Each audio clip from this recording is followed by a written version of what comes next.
আনন্দপুর অগ্নিকাণ্ডের প্রতিবাদ হচ্ছে, প্রতিবাদে নেমেছে কংগ্রেস। এই খবরটা একটু আপনাদেরকে জানিয়ে রাখি। বহরমপুর শহরে প্রতিবাদ মিছিল হাত শিবিরে, মোমবাতি মিছিলের নেতৃত্ব দেন অধীর চৌধুরী। বহরমপুর কংগ্রেস ভবন থেকে শুরু হয় মিছিল।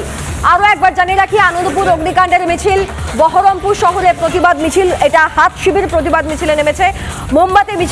মোমবাতি মিছিলের নেতৃত্বে অধীর রঞ্জন চৌধুরী। বহরমপুরে কংগ্রেস ভবন থেকে এই মিছিল শুরু হয়েছে। সেই ছবিটা একবার আপনাদেরকে আমরা দেখিয়ে দিই। মূলত আনন্দপুরে যে অগ্নিকাণ্ডের ঘটনা ঘটেছে, এতগুলো মানুষের মৃত্যু হয়েছে, সেই ঘটনার ভিত্তিতে এই মিছিল। দেখুন ছবিটা। কলকাতাতে তার বাড়ি থেকে সামান্য কয়েক কিলোমিটার দূরে এই ভয়াবহ ঘটনা ঘটেছে, তাদের সেই এলাকা দেখার তিনি প্রয়োজন মনে করলেন না। সেই সমস্ত সর্বশান্ত হয়ে যাওয়া পরিবারের পাশে দাঁড়িয়ে তাদেরকে সান্ত্বনা দেওয়ার প্রয়োজন মনে করলেন না।